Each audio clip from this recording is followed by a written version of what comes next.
भाई अब हम एंट्री करने वाले हैं इसके म्यूज़ियम में, जो बहुत शानदार तरीके से बनाया गया है। और यहाँ पे आपको ऑडियो विजुअल्स की भी चीज़ें मिल सकती है, वो आपको बाहर से लेनी पड़ेगी, वो चार्जेबल है। और अंदर जाके हम आपको दिखाएंगे म्यूज़ियम में गाँव की चीज़ें जो जो उन्होंने सेव कर रखी है आज भी इस म्यूज़ियम में। और एंट्री गेट पे देख लो क्या हमें दिखा, ये घुड़सवार उस पर बैठा हुआ। हम चलते हैं फोक एंड ट्राइबल गैलरी, जो ट्राइबल्स लोग रहते थे उसमें। और इसका गेट दिखाऊं मैं आपको, कितना सुंदर तरीके से बनाया गया है। और अंदर हर चीज़ है ट्राइबल्स वगैरह से रिलेटेड, सब आपको दिखाएंगे। पहले हम आए हैं बंगाल विलेज सीन, जो बंगाल के लोग जिस तरीके से रहते हैं ये पूरा डिफ़ाइन किया हुआ है। हर चीज़ है यहाँ पे, झोपड़ी पेड़ सब तरीके की है। उसके बाद आगे हम कठपुतली कठपुतली तो भाई राजस्थान में बहुत ज़्यादा चलती है। अलग अलग उनकी कलाकृतियाँ है, किस तरीके से सारी अलग अलग बनाई गई है। उसके बाद भाई नेक्स्ट पॉइंट जो है किन्हाल की गुड़िया। ये भाई ऐसी गुड़िया बनाई जाती थी पहले, तो इन्होंने सेव कर रखी है आज भी। ये कर्नाटक में मोस्ट फेमस है ये चीज़ें। उसके बाद आएंगे हम कथकली, जो भाई बहुत ही प्राचीन है और तमिलनाडु में बहुत ज़्यादा फेमस है, उड़ीसा में बहुत फेमस है। ये देख सकते हैं सारे कथकली के डांस स्टेप्स हर फोटोज़ में हैं, ये देख लो भाई। ये आ गया फिर मेन पॉइंट जो गांव में यूज़ होता है, गोबर और मिट्टी की आकृतियाँ। ये भाई मिट्टी और कुछ चीज़ें जो गोबर से बनाई गई है। सोचो गोबर से ऐसी और मिट्टी से ऐसी ये चीज़ें बना पहले के लोग बना सकते थे भाई, अब नहीं है। अब उसके बाद आ गया मास्क, जो मतलब पहले वो होते थे थिएटर, झारखंड पश्चिम बंगाल बहुत सी जगह रामलीला वगैरह में तो ऐसे ऐसे मास्क यूज़ करते थे वो लोग। ये देख सकते हैं भाई कितने तरीके के मास्क थे। ये जो कथकली कठपुतली का जो सेक्शन है ये बहुत ही अमेजिंग लग रहा है कसम से। देख सकते हैं भाई कितनी यूनिक कठपुतलियाँ हैं। एक ये पपेट्स का सेक्शन आ गया, ये मोस्टली होता है वेस्ट बंगाल में ज़्यादातर। ये देख सकते हैं। आगे बढ़ा मैं भाई, मुझे दिखा ये ओडिशा में जो नाटक बनाए जाते थे पहले रामलीला में, उसको इस तरीके से प्रस्तुत करते थे। और ये किसी और की नहीं, ये कृष्ण भगवान, यशोदा माता और बलराम की फ़ोटो है। अलग अलग चित्र बनाए गए हैं, ओडिशा में बहुत ज़्यादा फेमस है ये चीज़ें। और अब आगे ऑर्नामेंट्स, जो नागालैंड में बहुत ज़्यादा फेमस है भाई। ऐसे ऑर्नामेंट यूज़ होते हैं नागालैंड में, वहाँ के लोग इन्हें यूज़ करते हैं। और वहाँ के लोग किस तरीके से ट्राइबल्स रहते हैं, ये सब दिखाया गया है इसमें। इसके बाद हम आ जाते हैं नागा पुरुष मूर्ति, जो मतलब लोग पहले के नागा जो वो होते हैं ना ट्राइबल्स, वो नंगे रहते थे, तो इस तरीके से इन्हें डिस्क्राइब किया हुआ है। फिर आ गई नागा कला, जो नागालैंड की क्राफ्ट में जो उनकी कलाएँ हैं, जिस तरीके से उनके स्ट्रक्चर्स है, ये सब यहाँ डिस्क्राइब किया गया है उस तरीके को। फिर आ गई भाई कुंभलगढ़ की कला, वहाँ के लोग जो ये बनाते थे ट्रंक्स, ये छोटे छोटे खिलौने, ये सब यहाँ पे डिस्क्राइब हुआ है। आ गई भाई विष्णु जी की एक बहुत बड़ी पेंटिंग नहीं, ये तो एक क्राफ्ट है।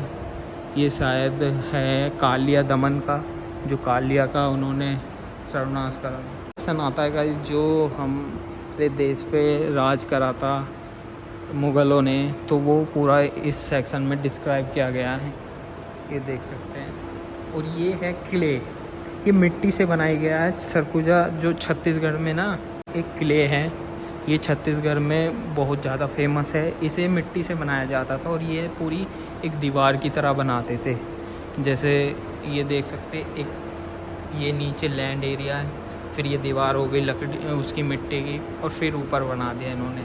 भाई ये है मवाली झूला, जो मध्य प्रदेश के लोग इस तरीके के झूले का यूज़ करते थे। और ये देख लो एक बंदा नीचे बैठा है और ये पूरा हिलाते थे। पहला सेक्शन ख़त्म हो चुका और अब हम जा रहे हैं म्यूज़ियम के दूसरे सेक्शन में, जो काफ़ी बहुत सुंदर है भाई, बहुत ज़्यादा सुंदर है। ये देख सकते हैं मेरे पीछे हर चीज़ लगाई गई है यहाँ पे, मोन्यूमेंट्स वगैरह हर चीज़ दिख रहे हैं। मूर्तियाँ ये अलग अलग भगवान की बनाई गई है और इन सारी मूर्तियों में डिस्क्राइब करा हुआ है कि जो पहले की जनजातियाँ थी वो बीमारी से मर रही थी, भूखमरी से मर रही थी, तो देवता आते हैं इस रूप में और उनके लिए खाने के इंतज़ाम करते हैं और राक्षसों का अंत करते हैं। और अंत करते हैं बीमारियों का, जो उस टाइम उन गाँव के लोगों पे बहुत ज़्यादा भारी मात्रा में हो रही थी। तो उन्होंने फिर डिस्क्राइब करा कि भाई कैसे कैसे देवी देवता होते थे, किस तरीके से वो मान्यता थी, ये सब इस डिस्क्राइब करा हुआ है। ये भी कोई देवता है, शिव जी के रूप में बोलते हैं इन्हें, और इस सवारी पे वो आए थे और उन्होंने सारी बीमारियों को अंत कर दिया था। पीछे उनके 2 गार्ड रखे हुए हैं, यहाँ साइड में जानवर है। तो पूरा इस तरीके से इन्होंने डिस्क्राइब करा हुआ है, और ये उस जनजाति के लोग हैं, ये देख सकते हैं आप। अब बारी है टेक्सटाइल गैलरी की, जो कि वेविंग से होती हैं, उनकी चीज़ें हमें अब दिखाई देंगी। ये देख सकते हैं, ये बुनाई से भाई ये सारी चीज़ें बनाई गई है, कितने सुंदर है। और आपको ऊपर चादर दिखा दूँ, ये तो बहुत ही सुंदर लग रही है एंट्री गेट पे। और ये दिखाए गए हैं कि भाई कैसे कैसे बनाया जाता था, ये देख लो। और ये फैब्रिक टूर ऑफ इंडिया हो जाएगा आपका, किस किस स्टेट में कौन कौन से फैब्रिक और कौन कौन से कलर के मिलते हैं, सब आपको इसमें दिख जाएगा।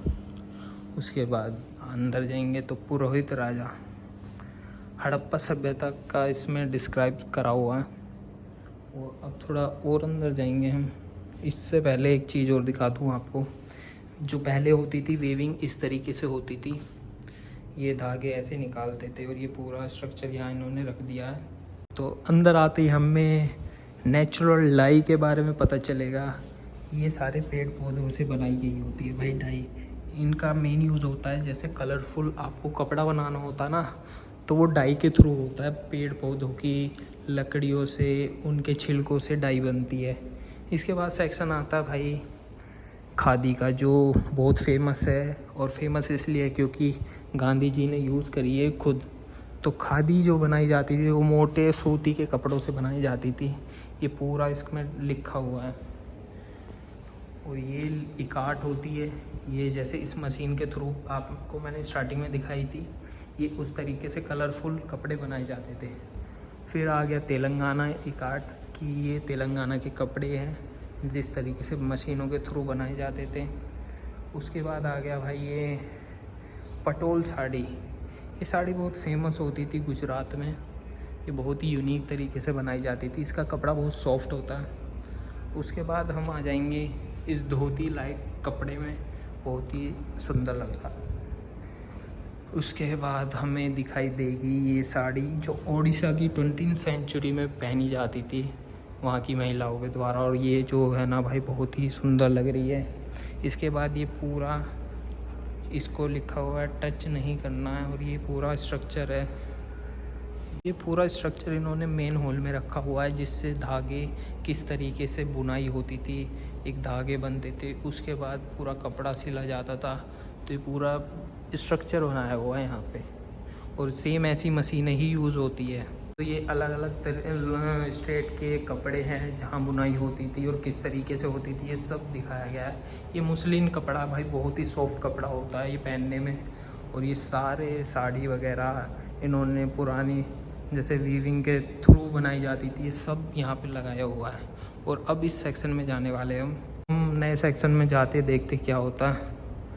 इस सेक्शन में है आसाम की कुछ पुराने कपड़े, और सामने हमें मिल जाएगा त्रिपुरा के कपड़े। ये इस तरीके के लोग कपड़े त्रिपुरा में पहनते थे, और ये नागालैंड का सेक्शन है। और ये आ जाएगा हिमाचल के फेमस सेक्शन, देख सकते हैं आप। कढ़ाई भी आपको मैं थोड़ा और गहराई से दिखाऊंगा। और ये आएगा मणिपुर का भाई। हर स्टेट के अलग अलग सेक्शन बनाए गए हैं कि उनमें कैसे कपड़े पहनते थे और किस तरीके से बनाए जाते थे, और ये पूरा सेक्शन भाई उसी का है। अब हम एग्ज़िट करेंगे इस क्राफ्ट म्यूज़ियम से और दूसरे वाले सेक्शन में जाएंगे। भाई ये था पूरा कपड़ों का सेक्शन, जो बहुत ही सुंदर था, और हर चीज़ दिखाई दे गई थी कि कौन से स्टेट में किस तरीके से लोग कपड़े पहनते हैं और कैसे बनते हैं वो कपड़े। और सारी चीज़ें यहाँ आपको वो मिलेगी जो भाई मशीन्स के बिना बनाई गई है, और पहले के लोगों की जो भाई तरीका था बनाने का, वो सारा इसमें दिखाया गया है। तो बहुत ही अच्छी चीज़ है। भाई जैसे ही आप मेन एंट्री पे घुसोगे, उसी के साइड में आपको एक सुंदर सा कैफ़े मिलेगा। ये आप मेरे पीछे देख सकते हैं, ये कैफ़े है।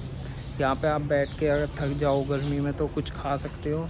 उसके बाद आप एंट्री कर सकते हैं मेन क्राफ्ट म्यूज़ियम में। तो गाइज़ इसी के साथ हमारा आज का ये व्लॉग ख़त्म होता है। और अगर आप आना चाहे तो भाई बहुत ही अच्छी जगह है यहाँ, एक बार ज़रूर विज़िट करो और पूरा आपको दिखाई देगा एक जैसे आप पूरे गांव में आ चुके हो। और आपको हर चीज़ जानने को मिलेगी इंडिया के नए अलग अलग स्टेट के कपड़ों के बारे में, जितनी भी क्राफ्ट से रिलेटेड चीज़ें हैं, कपड़ों से रिलेटेड, लकड़ियों से बड़े मकान के रिलेटेड और भी बहुत चीज़ें, जैसे लोग कैसे रहते हैं आज भी, तो हर चीज़ आपको देखने को मिलेगी। तो एक बार विज़िट ज़रूर करें इस क्राफ्ट म्यूज़ियम में। और बिल्कुल फ्री एंट्री है, इसमें कोई चार्जेस नहीं है, आप पूरा फ्री में घूम सकते हैं यहाँ पे। और बैग भी फ्री में सबमिट होते हैं, उसकी कोई प्रॉब्लम नहीं है। और नियरेस्ट स्टेशन जो है यहाँ का मेट्रो स्टेशन है भाई वो सुप्रीम कोर्ट है, और नियरेस्ट है भाई यहाँ से वॉकिंग डिस्टेंस की दूरी पे है। तो एक बार ज़रूर विज़िट करें। और गाइज़ लाइक करें, शेयर करें, सब्सक्राइब करें।